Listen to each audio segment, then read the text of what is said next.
Hola, espero que estén muy bien. Yo soy Gabriela y en este video les quiero hablar del ascendente Géminis. Quiero contarles cuál es el despliegue creativo que propone este ascendente y cuáles son los apegos que vamos a tener que trascender si queremos conectar con la energía creativa que nos propone.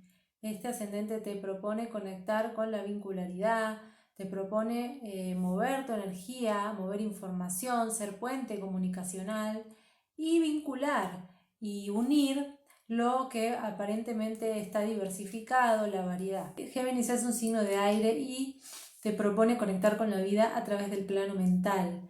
Vas a ver cómo la vida te pone enfrente a experiencias que te llevan a tener que manejarte desde cierta liviandad para poder hacer un poquito de cada cosa. Es importante que te abras a desplegar tu curiosidad y a dispersar tu energía sin tanto juicio como el que suele haber respecto a esta cuestión de dispersar la energía, ¿no? En este momento de Géminis, dispersar la energía es algo bueno, es algo que te va a llevar a conectar con muchísima creatividad disponible.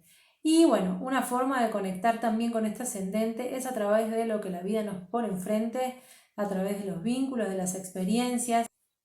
Seguramente vas a estar rodeado de personas con cualidades muy geminianas, con mucha capacidad de comunicación, con mucho dominio de la palabra, personas que no tienen problema en contar lo que saben, en contar lo que conocen, en probar un poco de cada cosa. Incluso, bueno, personas charlatanas que usan la información o la palabra de manera un poco cuestionable, pero el despliegue que se haga de esta energía siempre dependerá de cada persona. No es que una energía es baja y la otra es elevada, sino que todas las energías pueden ser expresadas desde planos más bajos o más elevados dependiendo el uso que cada quien quiera hacer de ella. Así que la vida te va a llevar a conectar con vínculos con personas con esas características. Los vínculos para este ascendente suelen ser con hermanos, con primos o primas, con compañeros o compañeras de colegio, vecinos. En esos vínculos hay información muy importante sobre tu propia energía del ascendente. Te recomiendo que no los pierdas de vista y que trates de aprovechar lo que traen esas relaciones a tu vida con mucha conciencia. A veces lo que sucede con este ascendente es que es muy difícil reconocer que ese hermano, que esa prima está hablando de uno mismo, de una misma, entonces suele generarse un quiebre, suele generarse proyecciones muy fuertes en esos vínculos y poder madurarlos, poder sanarlos es importante porque te va a indicar que también estás sanando la relación con tu propia energía de este ascendente. Y bueno, también la vida te va a poner en situaciones en las que vas a tener que aprender a diversificar tu propia energía, por ejemplo, vivir en una ciudad y estudiar en otra, o vivir en una zona de la ciudad y trabajar en una zona muy alejada, o tener varios tipos de trabajo, tener que vincular siempre la energía que pones en cada una de esas cosas. Vas a tener seguramente muchos intereses, está buenísimo que te animes a probar todo lo que te gusta, todo lo que te llama la atención.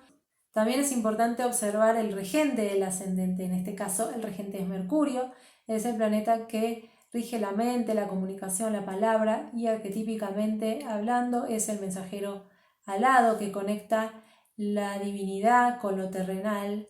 Este planeta describe a la perfección el aprendizaje creativo que te propone este ascendente, dispersar la energía, moverla, intercambiar mediante la palabra, mediante el diálogo. Y bueno, ver en qué casa está operando este planeta, en qué signo se manifiesta y cuáles son los vínculos y relaciones que tiene con otros planetas de tu carta puede darte información muy valiosa para que comprendas en qué ámbito de tu vida esta energía se está expresando de manera más potente.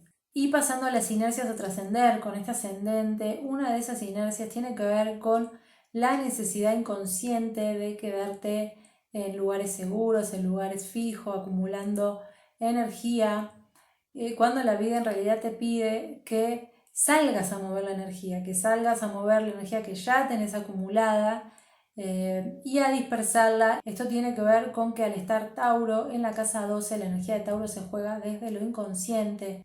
También es importante que te animes a transformar la tendencia al perfeccionismo que puede haber en tu vida, esa idea de que no podés compartir nada hasta que no esté perfectamente logrado, ese miedo a compartir y no obtener la suficiente valoración. Esto tiene que ver con que esta Capricornio operando en la casa 8. Y por último, algo importante a trascender son estas inercias que te pueden llevar a quedarte buscando seguridad en lo racional, en lo hiperlógico, a buscar que todo tenga un orden seguro y establecido, y esto te puede llevar a desconectar, por supuesto, de la energía del ascendente que te propone, bueno, abrirte a la vida desde la curiosidad. Ahí no hay orden que mande. Este es un resumen de lo que propone el ascendente Géminis. Espero que les sea útil la información. Ya saben que pueden dejar sus experiencias o dudas en los comentarios. Y si creen que esta información puede ser útil a otras personas, les invito a compartir. Les agradezco a quienes están ahí, a quienes se siguen sumando a Astrología Vincular. Les invito a suscribirse si todavía no lo hicieron y a dar me gusta a este video. Y bueno, les dejo un abrazo y nos vemos en el próximo video.